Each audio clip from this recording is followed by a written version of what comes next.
오늘 본문은 예수님의 갈릴리 사역 중에 갈릴리 해변에서 4명의 제자를 부르시는 장면입니다. 세례요한의 잡히심을 듣고 이제 당신의 때가 되었음을 아시고는 구약에서 메시아의 등장을 예언했던 이 스불론과 납달리가 속한 이 갈릴리에서 비로소 이제 천국 복음을 전파하시면서 공생의 사역을 시작하시죠. 바로 그 갈릴리 해변에서 제자를 부르셨던 겁니다. 베드로와 그의 형제 안드레가 그물을 던지는 것을 보시고 나를 따라오너라, 내가 너희를 사람을 낚는 어부가 되게 하리라 말씀하시자 곧 그물을 버려두고 예수님을 쫓게 됩니다. 그리고 거기서 조금 더 가시다가 아버지와 함께 그물을 깁고 있는 다른 두 형제들인 야고보와 요한을 만나게 되죠. 예수님께서 그들 또한 제자로 부르시자 그들도 곧 배와 아버지를 버려두고 예수님을 따르게 되었다라는 겁니다. 그럼 이 정도면 컨택 성공률 100%죠. 부르시자마자 마치 뭔가 홀린 듯 곧바로 그물도 배도 아버지도 버리고 예수님을 다 따랐더라라는 겁니다. 저는 가끔 이 장면을 상상해 보곤 합니다. 어땠을까? 예수님의 직접적인 이 콜링을 받는 이 기분은 어땠을까요? 갑자기 예수님이 오셔서 내년에 갈릴리 목장에 사랑장종해라 라고 하면 뭔가 모를 도저히 거부할 수 없는 압도적인 이런 영적인 권위를 느끼지 않았을까요? 저에게도 좀 그런 권위가 있어서 여러분들에게 그런 콜링들을 좀 성공했으면 좋겠는데, 사실 이런 식의 콜링이라면 아무도 거부하지 못할 겁니다. 그런데 문제는 저는 매번 이렇게 즉각적인 순종을 저도 사실은 하지 못했던 겁니다. 개척할 때도 그랬고 주의 종으로 부르셔서 신학교를 갈 때도 거의 1년 넘게 기도하며 고민하다가 결국 순종하게 되었죠. 그러니 이 본문을 읽을 때마다 저는 무엇이 저들을 이렇게 즉각적으로 순종하게 했을까라는 궁금증이 생깁니다. 여러분은 그렇게 곧바로 모든 것을 버리고 주님의 부르심 앞에 순종해 보신 적이 있으신가요? 사실 지금 저들을 부르시는 이 부르심은 사랑장 정도 맡으라는 그 정도의 부르심이 아니죠. 저들에게 있어서 그물과 배는요, 그들 인생의 모든 것이었습니다. 업으로서의 세상의 모든 것을 상징하고 있는 겁니다.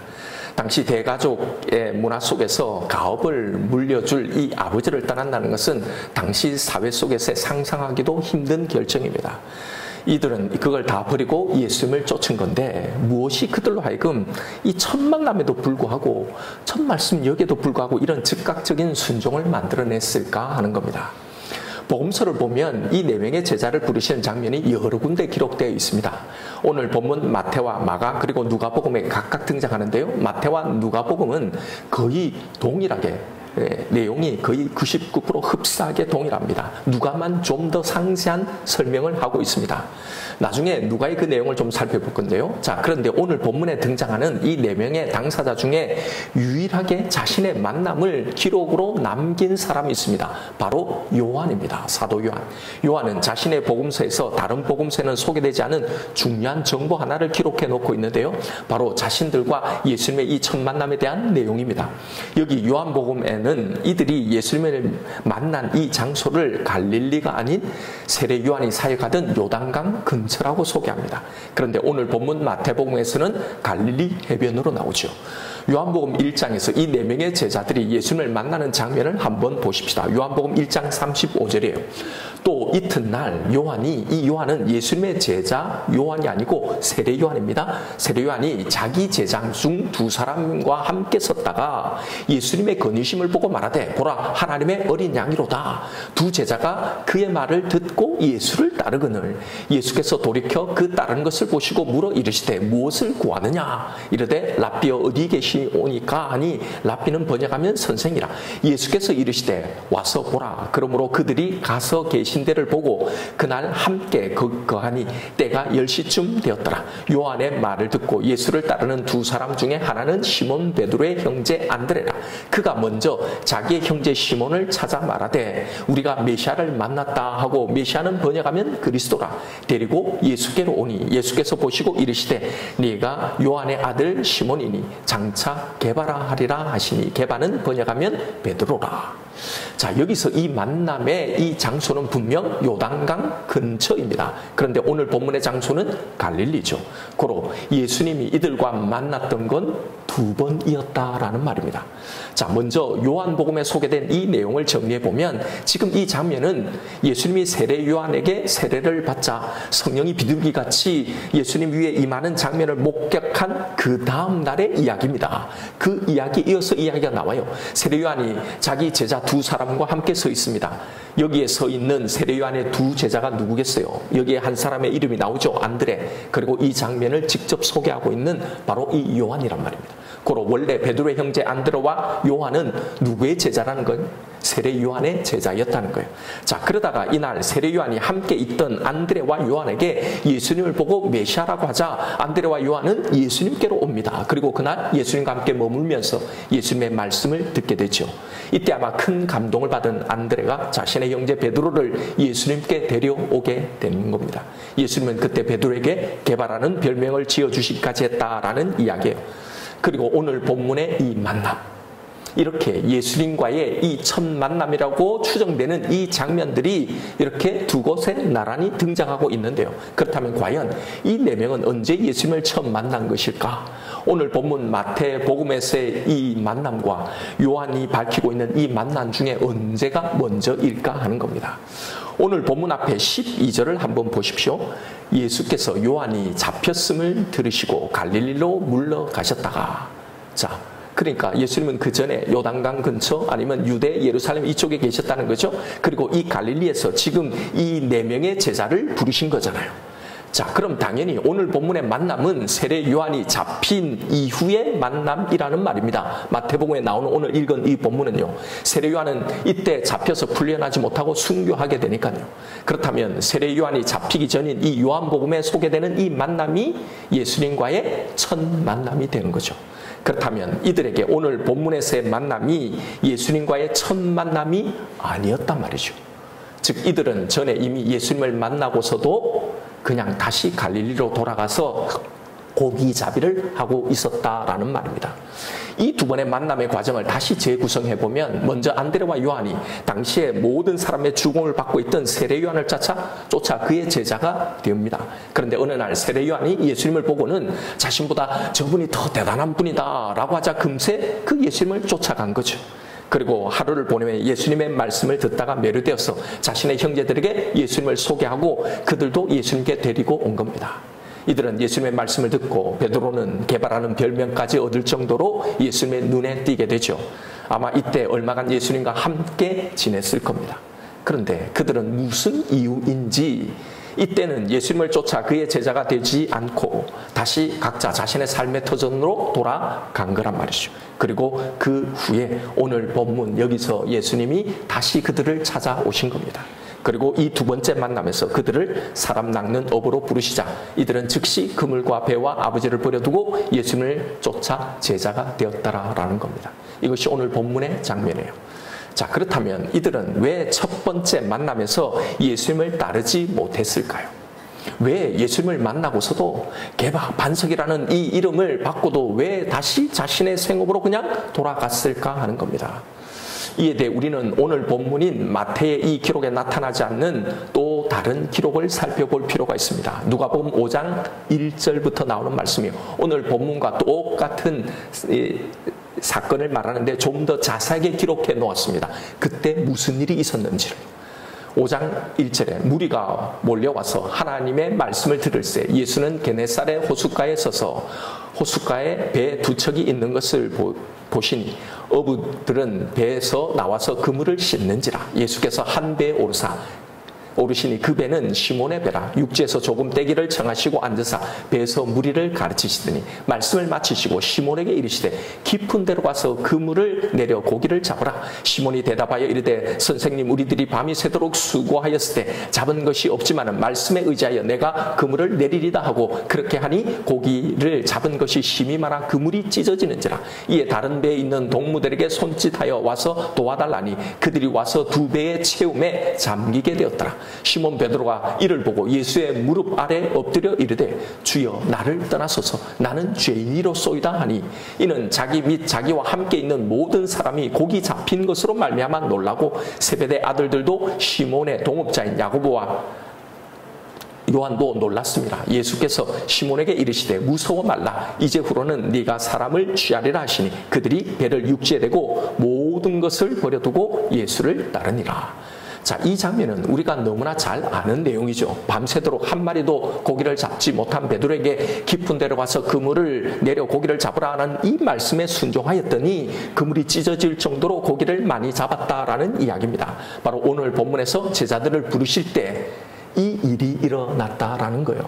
그런데 우리가 단순히 이 사건을 업으로서의 자신의 경험 이걸 의지하지 않고 이걸 내려놓고 순종해서 이런 놀라운 기적을 체험했다고, 그리고 거기에서 놀라 예수님의 이 비범함을 알고는 예수님의 부르심에 즉각적으로 순종한 이 기적 이야기, 이 정도로 생각하고 넘어가는데요.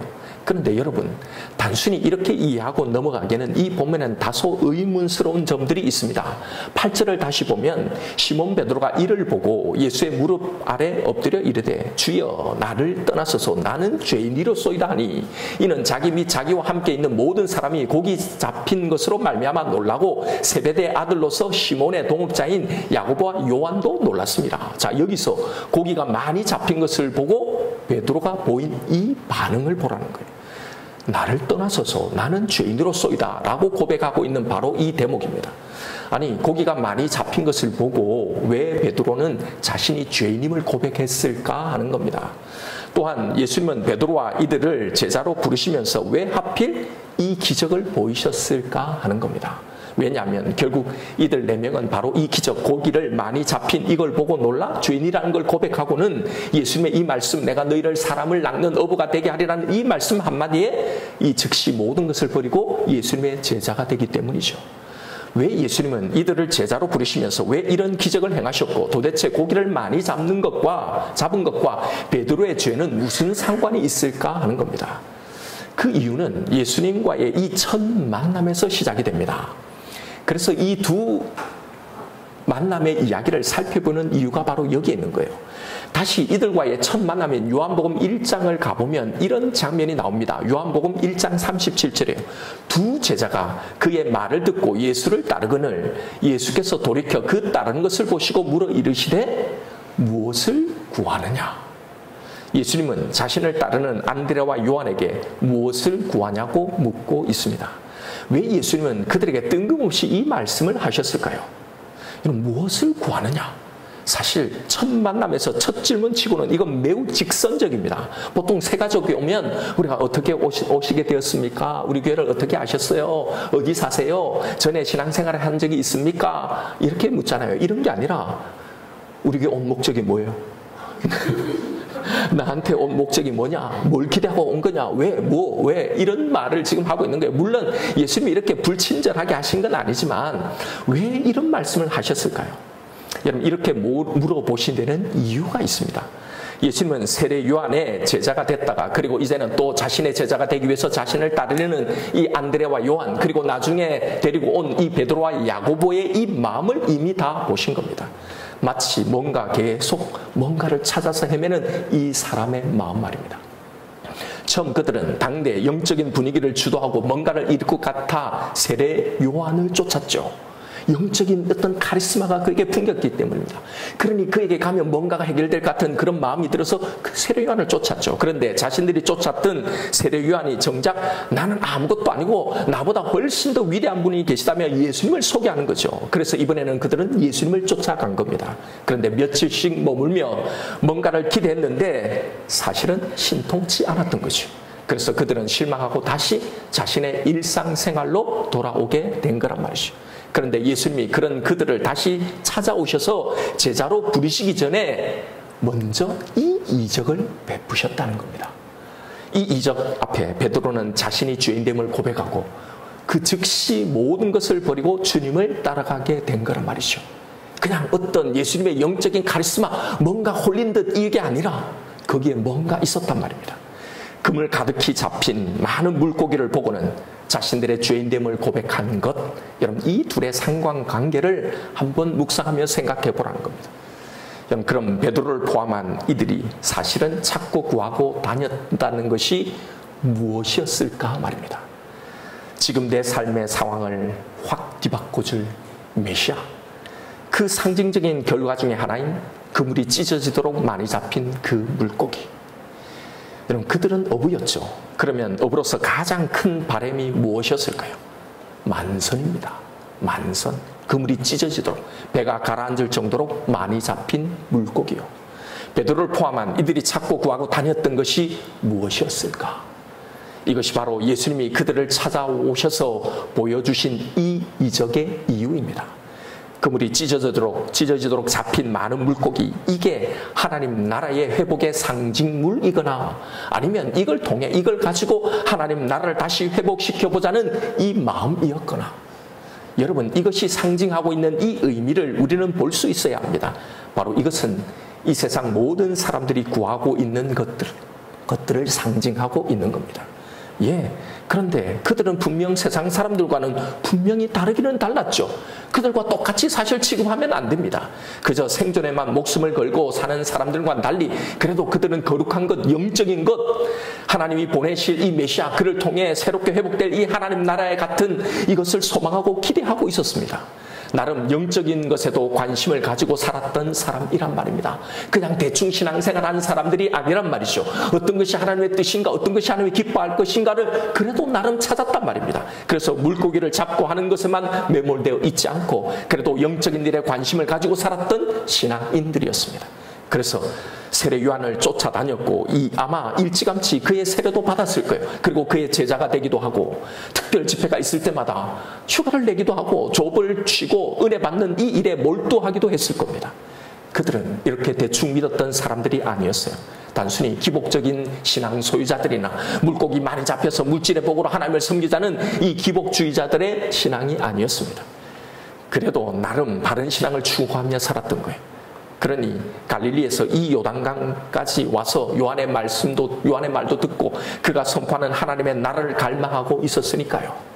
그런데 주님은 그런 그들의 마음 깊은 곳에 있는 그들의 생각을 바로 이 사건을 통해 드러내시는 겁니다. 왜요? 제자가 되기 전에 이걸 보여주시는 거예요. 왜요? 이걸 해결해야 진짜 제자가 될 수 있다는 겁니다. 그러면서 제자는 어떻게 해야 하는지, 하나님이 당신의 제자로 부르신 이 제자의 길, 제자의 삶의 자세는 어떠해야 하는지를 바로 이 사건을 통해 말씀해 주시는 겁니다. 분명히 세상의 것만 생각하고 살아가는 사람들과 우리의 신앙은 그래도 다른 것 같지만 과연 무엇이 하나님의 뜻일까? 그래도 영적인 추구를 하는 것 같지만 사실상 이들의 영적인 관심, 하나님에 대한 이 헌신, 그 하나님의 나라에 대한 기대, 하나님의 뜻을 찾고 있는 그 영적 추구, 그 추구는요, 여전히 이 세상의 것들과 은밀히 교묘히 다 연결되어 있다는 사실입니다.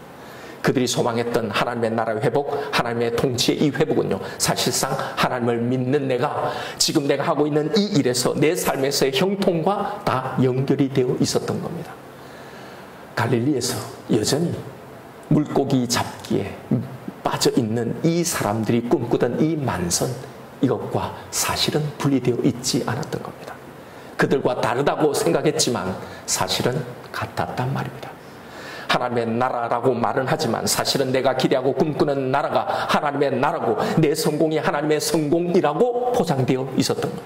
하나님의 나라를 위해, 하나님을 위해 내 한 몸 헌신하고 바치겠다고, 당신의 제자가 군사가 되겠다고 했지만 사실은 지금의 내 것을 하나도 포기하지 않는, 지금 내가 가진 이 세상의 것을 고스란히 다 가지고 그것으로 뭔가를 하겠다는, 그것에 기반을 둔 그런 헌신이었다는 사실입니다. 전혀 다 버리지 못했다는 겁니다. 분명히 그들과 달랐는데요. 어부라는 직업, 어부라는 생존의 도구를 가지고 이게 잘 되면, 이게 잘 돼서 뭔가를 해보겠다는 바로 그 헌신이었던 거예요. 사실은 뭔가를 다 가진 것이죠. 여러분 가만히 보십시오. 이건 그래도 분명 그냥 자기만을 위해서 사는 사람들과는 다른, 그래도 하나님을 위해서 내가 살아보려고 노력하는 하나님의 뜻을 그래도 내가 묻고 추구하는 것 같죠. 그러나 결국 그 안에도 다 모든 갈릴리 어부들이 바라는 그런 만선의 기반을 둔 그런 영적인 추구라는 겁니다. 여러분, 이게 오늘 우리에게 던지고 있는 메시지입니다. 보세요. 오늘 이 시대에 주님을 따르겠다고 하는 주님의 모습, 우리의 속내, 우리의 헌신이 바로 이런 게 아닙니까? 다 하나님의 뜻, 하나님을 위한 선택이라고 하지만 사실은 거기에 여전히 내 기대가 들어있는 겁니다. 이것을 완전히 버리지 못한 그런 영적 추구라는 겁니다. 그러면서 우리는 그래도 나는 하나님의 뜻을 찾는 영적인 것을 추구하는 신앙생활을 한다고, 그래도 나는 제법 제자의 길을 걸어가고 있다고 생각하는 겁니다. 예수님은 자신을 떠나 다시 생존의 현장으로 돌아와 있는 이 베드로와 그의 형제들에게 이 이적을 통해서 너희가 영적인 것을 추구한다고 하지만 사실 너희가 구한 것은 결국 이게 아니냐, 이 말씀을 하고 계신 겁니다. 이렇게 자신의 속내를 들킨 베드로는 예수님 앞에 자신의 죄인됨을 고백하게 된 거란 말이죠. 그런 그들에게, 그런 우리에게 예수님은 진정한 영적인 추구가, 진정한 제자의 길이 무엇인지를 보여주시려는 거예요. 왜요? 우리는 다 예수님의 제자가 되려고 지금 하는 것 아닙니까? 또 되어야 하기 때문이죠. 하나님의 나라를 소망한다고 하지만 그러나 실상은 여전히 만선을 바라는 이 삶이 아니라, 이것의 성공을 통한 헌신, 결국 내 성공이 하나님의 성공이 아니라 내 성공과 완전히 분리되지 못하고 있는 내 신앙을 향해 지금 요청을 하고 있는 겁니다. 무엇이 진짜 제자의 길인지 보아라. 그것을 완전히 버려야, 그 영적인 축에 정말로 그것이 완전히 없어져야, 따를 수 있어야 제자가 된다는 걸 말씀하고 있는 겁니다. 제자를 부르시는 이 이야기를 통해 바로 이걸 말씀하고 있는 거예요. 여러분은 주님께 정말 무엇을 구하고 계시나요? 정말 온전한 뜻, 온전한 제자의 삶을 정말로 소원하고 있습니까? 그래도 이런 영적인 관심이 없는 것보다는 낫지 않냐라고 하실지 모르겠습니다. 예, 우리가 볼 때는 그래도 뭔가 신앙적이고 영적인 것을 추구하는 이들이 갈릴리에서 여전히 고기 잡에만 몰두하고 살아가는 이 사람들보다는 나은 것처럼 보입니다. 그러나 우리가 꼭 기억해야 할 사실은 예수님은 제자가 되겠다고 찾아온 모든 사람들을 다 하나로 보지 않았다는 사실입니다. 성경은 명확하게 그들을 구분합니다. 무리인지 제자인지를요. 그런데 그들은 다 우리는 예수님의 제자가 되겠다고 다 쫓아온 거란 말입니다. 그들 자신은 다 제자였습니다. 그러나 예수님은 그들을 분명히 구분하신 거예요. 예, 분명히 모두 다 예수님을 쫓았던 사람입니다. 나름 영적인 관심을 다 가지고 있었던 사람입니다. 예수님이 천국 복음을 전하시는 자리에도, 이적과 기사와 표적을 행하는 자리에도 늘 있었던 자들입니다. 그러나 예수님은 그들을 분명히 구별하고 계셨습니다. 오병이어 기적 이후에 더 많은 사람들이 예수님을 쫓아왔죠. 예수님은 그들을 향해 이렇게 말씀하십니다. 너희가 나를 찾는 것은 표적을 받기 때문이 아니라 떡을 먹고 배부름 때문 아니냐. 썩을 양식을 위해서 일하지 말고 영생하도록 있는 양식을 위해서 살아라고요. 우리는 이 땅의 것, 생존을 위해, 떡을 위해 주님을 쫓는 자들을 일컫는 말입니다. 제자가 되겠다고 하지만 실은 그 속내는 이 떡이 다 들어있는 거예요. 무리들의 목적은, 그들이 구하는 유일한 것은 사실은 진짜 하나님의 뜻이 아니라 생존입니다. 그물이 찢어지도록, 배가 가라앉을 정도로 많이 잡힌 물고기입니다. 다 영적인 것, 신앙적인 것을 말하지만 말입니다. 그러니 그물을 절대 포기하지 못하죠. 배는 여전히 내 보험으로 두고 있는 겁니다. 언제나 돌아가도 있어야 돼. 아버지의 그 백을 그대로 두고 있는 겁니다. 사실은 그들의 영적 추구에서 결코 이 만선을 버리지 못하고 쫓겠다고, 아니 만선을 가지고 당신의 일을 하겠다고 사실은 쫓아오는 겁니다. 결코 이것을 버리지도 분리해내지도 못한 채 제자의 길을 가겠다고 하는 거란 말이죠. 그러나 제자는 이 모든 것을 버리고 예수를 따르는 자들입니다. 그들의 영적 추구에 자신들이 집어넣은 만선은 없어야 하는 겁니다. 그걸 아낌없이 버릴 수 있는 사람입니다. 왜요? 진짜 더 중요한 것을 보았기 때문에요. 그래서 그걸 배설물처럼 버리게 되는 겁니다. 바로 자신의 사명, 자신의 존재 이유, 왜 나를 부르셨는지, 왜 살아야 하는지 그 이유를 알기 때문입니다. 그래서 사명을 위해 사는 사람은요, 이제 그 그물을 가지고, 이 배를 가지고 뭔가를 하려는 사람이 아닙니다. 그물이 없어도, 배가 없어도, 나의 든든한 백이 되어줄 아버지가 없어도 주님만을 따라가면 영원히 살 수 있는 것을 진심으로 믿는 사람입니다. 이게 가장 성공한 삶이라는 걸 진심으로 아는 사람입니다. 그래서 믿었던 그 그물도, 믿었던 그 배도, 믿었던 이 사람도 다 버릴 수 있는 사람이 제자입니다. 아무것도 거기에 남지 않는 겁니다. 진짜로 이것과 완전히 분리된, 그것과 교묘히 섞여 있지 않는, 그것을 완전히 떠나온 사람을 말하는 겁니다. 제자라고요. 그러니 오직 하나님의 영광이라고 이야기하면서 슬쩍 내 영광을, 내 성공을, 내 기대와 나의 생존을 걸쳐 놓지 않는 겁니다. 진짜 성공이 뭔지, 진짜 성공한 인생이 뭔지, 진짜 영광스러운 우리의 삶이 뭔지를 분명히 알기 때문입니다. 제자의 삶을 살지 못하는 이유는 우리가 예수님을 만났음에도, 예수님이 나를 만나 주셨음에도, 그리고 제자가 되겠다고 쫓아다니면서도 여전히 믿음 없는 무리로 남아있기 때문입니다. 주님을 믿지 못하는 거예요. 그래서 여전히 내 그물을, 내 배를, 내 돌아갈 자리를 마련해 놓는 겁니다. 그래서 내가 생각하는 나의 만선을, 내가 생각하는 나의 생존의 이 마지노선이 언제나 내 모든 결정의 기준이 되고, 그것이 내 모든 삶의 우선순위를 정하는 기준이 되어 있는 겁니다. 이런 사람은 결코 그걸 버리지 못하는 겁니다. 바로 이것이 제자인 줄 아는 무리들이라는 겁니다. 예수님이 제자들에게 말씀하셨습니다. 누구든지 나를 따라오거든 자기를 부인하고 자기 십자가를 지고 나를 따를 것이니라. 자기 부인이 뭔가요? 내 기대, 내 만선의 기대를 버리는 겁니다. 그걸 이뤄줄 거라고 생각하는 그 그물을, 그 배를, 그 근간인 아버지를 다 버리는 겁니다. 자기 십자가를 지는 것이 무엇입니까? 나를 부르신 내 사명을 감당하는 삶입니다. 우리를 부르신 주님의 목적, 우리의 사명이 무엇입니까? 여러분, 목사를 부르는 건 큰 교회를 세우라고 목사로 부르신 게 아닙니다. 가정을 이루게 하신 것은요, 외롭게 살지 말라고 부르신 게 아닙니다. 사업체를 주시고 직장을 주신 것은 돈을 많이 벌어서 더 좋은 자리로 승진해서 더 좋은 환경에서 살라고 주신 게 아닙니다. 그런데 제자로 살겠다고 하면서 다 자신의 것을 절대로 버리지 않고 가는 겁니다. 예, 하나님의 영광을 위해서 다 하지요. 그런데 거기에는 사실 자신이 꿈꾸고 있는 만선이 다 들어있는 겁니다. 이건 결코 제자의 삶을 살 수가 없다라고 말씀하시는 거예요. 하나님이 원하시는 교회를 세우겠다고 하는 목사가 그러면서 하나님의 제자가 되는 교회를 세우겠다고 하면서 사실은 거기에 다 자신의 만선의 꿈을 꾸는 겁니다. 내가 세운 이 교회가 성장하고 크게 부흥하는 내 만선의 꿈을 다 품고 사실은 따라가는 겁니다. 그러니 주님의 제자가 되겠다고 하면서 사실은 여전히 내 성공의 꿈을 버리지 못하는 거죠. 사업을 시작하면서 직장을 구하며 거기서 주님의 제자로 살겠다고 다 주님을 찾습니다. 그런데 사실은 그 속에 주님이 원하시는 그 목적, 나에게 그것을 허락하신 주님의 목적이 아니라 내 사업의 성공, 이 직장에서 나에게 가져주는 안정감, 그것이 목적이 되어버리는 겁니다. 제자의 삶은 여러분 이것도 저것도 하나님의 것도 내 것도 다 잃지 않고 가지고 가는 삶이 아닙니다. 제자의 길은, 그 선택은 내 것을, 내 만선의 기대를, 그 꿈을 온전히 버리는 겁니다. 완전히 제거하는 겁니다. 제자의 기도는 어떤 것이 하나님에게도 유리하고 나에게도 유리할까요? 라를 묻는 게 아닙니다. 오직 하나님의 뜻만을 품고 가는 길입니다.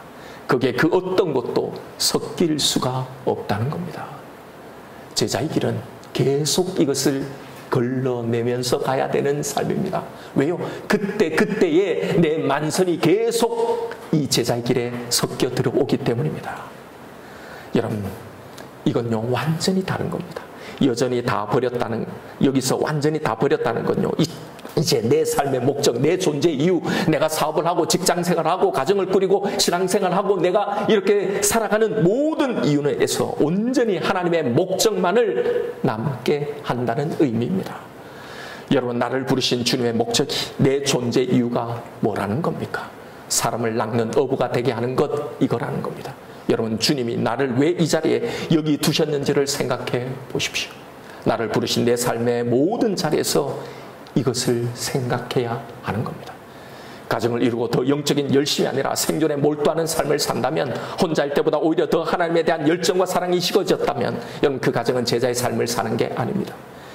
가정에서는 믿음의 배우자로 돕는 배필의 사명을 감당하는 삶입니다. 자녀들에게 복음을 전수하는 삶인 겁니다. 나 때문에 배우자의 삶이, 자녀의 삶이 영적인 삶이 되도록 해야 하는 겁니다. 그걸 위해 돕는 배필로 또 품으로 부른 겁니다. 오히려 나 때문에 그것을 방해하는 삶을 살면 안 된단 말입니다. 무엇이 진짜 내 사명인지를 보십시오. 직장과 사업들은 단순히 생존의 문제를 해결하고 주신 것만이 아닙니다. 세상에서는 주님의 영광을 드러내는 삶을 살아야 합니다. 동료에게도 더 친절하고 더 희생하고 고객에게는 더 친절하고요. 맡은 일에 더 탁월한 전문가가 되고 회사에 더 성실해야 합니다. 그러나 여러분, 주님이 원하시는 것이 단순히 선한 사람, 착한 사람, 성실한 사람이 되는 게 아닙니다. 무엇을 위해 우리가 이 삶을 살아가는가 하는 겁니다. 사람을 낚는 어부가 되기를 원하시는 거예요. 입을 열어 원색적인 복음을 전해야 합니다. 지난 1년 동안 내 주변에 아무런 영적인 영향력을 미치지 못하고 있다면 우리는 우리의 삶을 돌아보아야 합니다. 거기에 무엇이 있는지를요. 함께하는 공동체를 우리를 불러 모으신 데 분명한 뜻이 있습니다. 우리끼리 서로 좋고 만족하고 편안한 공동체가 아닙니다. 사람을 낚는 공동체여야 합니다. 우리는 우리 공동체에 보내주신 이 영혼들에게 책임이 있는 거예요. 이 사명을 감당해야 하는 겁니다. 무엇보다 제일 중요한 제자의 사명은 내가 지금 겪고 있는 모든 문제에 있어서 주님만을 전적으로 신뢰하며 살아가는 겁니다. 무엇을 만나든지 주님의 돌보심을 신뢰하며 사는 삶입니다.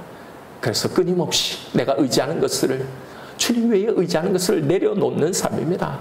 내 삶 가운데 부족함이 없으신 이 하나님을 진심으로 찬양하는 삶입니다. 여러분, 나를 보십시오. 지금 나는 무리입니까? 제자입니까? 우리는 분명히 예수님의 제자의 길을 간다고 가고 있잖아요. 그런데 보십시오. 나는 무리인지 제자인지요? 내 자신에게 물어보십시오. 나는 예수님 앞에 무리로 나와 있는지, 지금 제자로 살아가고 있는지 말입니다. 주님이 왜 나를 부르셨는지를 발견하십시다. 지금 내가 서 있는 이 자리에서 어떻게 살아가는 것이 그 부르심을 쫓아가는 제자의 삶인지를 깊이 고민하십시다. 그리고 다시 이 콜링을 점검하십시다. 나를 무엇을 위해 이 자리에 부르셨는지, 그 자리에서 내가 무엇을 하는 것이 제자의 삶인지를 확인하십시다. 그래서 내 삶의 목적이 되지 못하는 그 모든 것을 버려두고 주님의 부르심을 쫓아가십시다. 어떤 것을 버려야 할지, 무엇을 내려놓고 주님을 쫓아야 할지를 보십시오. 아직도 온전히 버리지 못하고 교묘히 가지고 있는 것은 없는지를 보십시오. 그것마저도 다 버려야 합니다. 정말 이 제자의 길이 그것보다도 더 귀해야 그렇게 갈 수 있는 것 아닙니까? 여러분, 오늘 이 기도의 시간에 너는 나를 따라오라 라고 부르신 이 주님의 음성 앞에 반응하십시다. 정말로 포기할 수 없었던, 버릴 수 없었던 그것마저도 다 버려두고 예수님을 정말로 쫓아갈 수 있는 시간이 되시길 바랍니다. 이걸 하십시다.